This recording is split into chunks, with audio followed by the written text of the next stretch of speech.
A mais uma análise aprofundada. Hoje, o objetivo é desvendar as engrenagens de um dos temas mais fascinantes e complexos da macroeconomia, a mecânica da criação de dinheiro. Frequentemente, o debate económico fica preso em extremos, mas a nossa discussão aqui vai muito além do senso comum. Vamos explorar um material incrivelmente rico que propõe um modelo de âncoras reais. Essa é uma nova maneira de enxergar o sistema financeiro, dissecando as diferenças fundamentais entre o limite máximo de emissão monetária e a velocidade segura com que se pode chegar lá. É uma jornada que, com certeza, promete transformar a forma como compreendemos as crises económicas. O nosso roteiro de hoje é bem direto e passa por 5 pontos principais: o dilema da emissão monetária, o TIM, que é o limite estrutural, a TEA, a velocidade segura, as evidências empíricas e a inflação e, por fim, as limitações e o mundo real. Vamos lá? Começando pela seção 1, o dilema da emissão monetária, focando em ambos os lados da moeda. Para entender o problema pela raiz, existe uma provocação clássica que assombra debates académicos e gabinetes de bancos centrais há décadas. Afinal, quanto dinheiro uma economia pode emitir? O grande motivo pelo qual as análises económicas padrão muitas vezes falham em prever crises é exatamente porque falta uma peça crucial nesse quebra-cabeça. A grande sacada é perceber que encontrar a verdadeira resposta para essa pergunta de trilhões de dólares é a única chave real para compreender os colapsos macroeconómicos. Pense bem, se a resposta for um limite estático, o sistema quebra. Se for infinito, o valor do dinheiro simplesmente vira pó. A literatura tradicional tenta responder a essa questão olhando só para o tamanho do produto interno bruto ou apenas para a quantidade de papel moeda circulando. Mas o documento que baseia a nossa análise aponta exatamente este erro estrutural. A resposta clássica está incompleta. Focar em apenas um desses lados cria um desequilíbrio muito perigoso, onde o dinheiro passa a crescer sem uma base real sólida. E, quando o lado financeiro se descola do lado produtivo, o resultado inevitável são aqueles ciclos dolorosos de expansão artificial seguidos de graves crises. E é exatamente aqui que o modelo de âncoras reais entra em cena para consertar essa falha. Ele divide o problema em duas dimensões perfeitamente distintas. De um lado, apresenta-se o TM, que significa teto monetário. Ele representa o limite absoluto, a barreira máxima. Do outro lado, temos a TEA, a taxa de emissão ajustada, que é responsável por ditar o ritmo ou a velocidade com que a base monetária se expande. Entender essa separação entre até onde ir e qual rápido ir é o verdadeiro coração desta teoria. Avançando para o nosso segundo tópico, seção 2. TM, o limite estrutural, a base produtiva da economia. Essa primeira dimensão lida com a realidade física pura. Afinal, a economia não é feita só de dígitos numa conta bancária. Existe um limite máximo, absoluto de dinheiro que um sistema consegue sustentar na prática sem entrar em colapso inflacionário. Podemos imaginar esse teto monetário como a capacidade máxima de peso de uma ponte. A resistência dessa ponte não vem da quantidade de carros que querem atravessar, mas sim dos materiais reais que a sustentam: o aço, o concreto, os cabos. Na economia, essa estrutura é a capacidade produtiva real, a geração de energia, o parque industrial, a produção de alimentos. O TM não é um número exato e congelado, mas sim um limite estrutural. Se essa base produtiva diminui, a força da ponte encolhe e o teto sustentável de dinheiro despenca na mesma hora.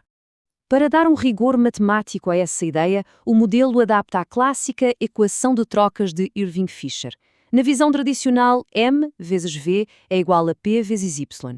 Porém, a grande inovação analítica aqui está na introdução de uma nova variável fundamental, a letra A, que é o índice de ancoragem real. A equação fica da seguinte forma: a oferta monetária máxima deve ser menor ou igual ao nível de preços, multiplicado pelo produto e por esse índice de ancoragem.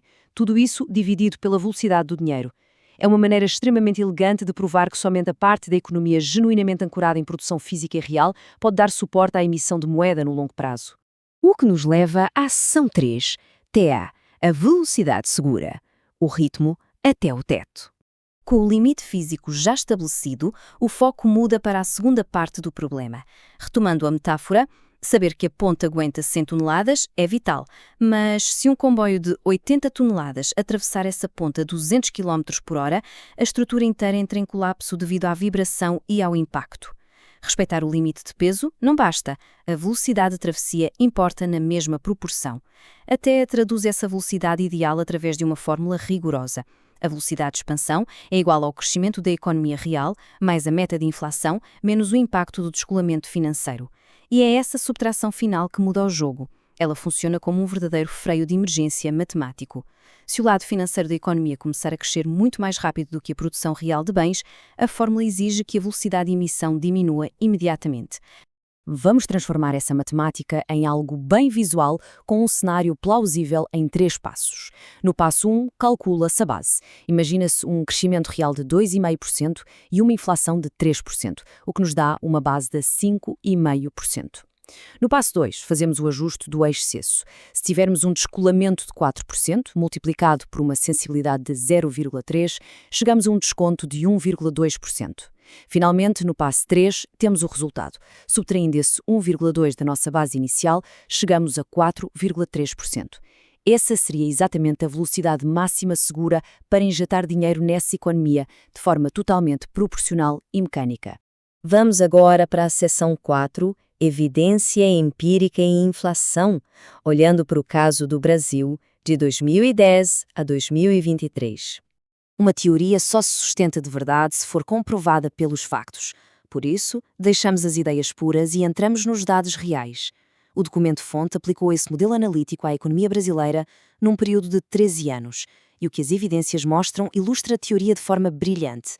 Ao analisar os dados, percebe-se um padrão claríssimo. Períodos com maior descolamento financeiro tendem, invariavelmente, a preceder cenários de inflação mais alta lá na frente. Mantendo a objetividade científica, os dados mostram uma inclinação estatística incrivelmente consistente. Não é que exista uma relação de causa e efeito mágica e instantânea, mas a correlação empírica é tão forte que serve como um tremendo sinal de alerta para qualquer política monetária. E vale destacar um número super interessante daquela nossa fórmula de velocidade, o 0,3. Ele não surgiu do nada. A regressão estatística desses dados reais indicou que o coeficiente de sensibilidade ao desequilíbrio gira exatamente em torno de 0,3. Na prática, isso quer dizer que, para cada 1 ponto percentual de descolamento entre o dinheiro e a economia produtiva, observa-se um aumento de cerca de 0,3 ponto na inflação futura. É a prova de que o modelo está muito bem fundamentado na realidade.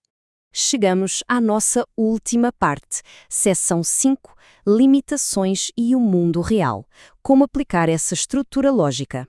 Por mais fantásticos que os modelos sejam, sabemos que o mundo real é complexo, barulhento e cheio de variáveis. Na prática, bancos centrais não controlam a quantidade de dinheiro como se estivessem apenas operando uma máquina de impressão. Eles manobram as taxas de juros, regulam o crédito e tentam ancorar expectativas. Por isso mesmo, este modelo não foi criado para substituir as ferramentas atuais, mas sim para atuar como um guia estrutural profundo. Ele necessita de variáveis aproximadas e exige uma validação econométrica super robusta. Pode não prever cada detalhe microscópico da economia, mas oferece um mapa essencial que, na maioria das vezes, é simplesmente ignorado. E, quando juntamos todas essas peças, uma revelação absolutamente poderosa vem à tona. O limite do teto monetário, a disciplina da taxa de emissão ajustada e os avisos de descolamento nos levam a uma grande verdade inegável. As crises macroeconómicas raramente explodem pura e simplesmente porque há dinheiro demais. Elas acontecem quando o crescimento financeiro perde completamente o contacto com a produção real. A gravidade acaba cobrando o seu preço. O que nos deixa com esta reflexão brilhante. O verdadeiro perigo está na ilusão de que as finanças podem viver num vácuo, ignorando as fábricas, a energia e os bens tangíveis que dão suporte à moeda. Como o próprio modelo adverte, o desafio vai além da quantidade de dinheiro gerada, envolvendo, acima de tudo, como o ritmo dessa criação se comporta frente ao mundo físico. Fica a grande provocação final.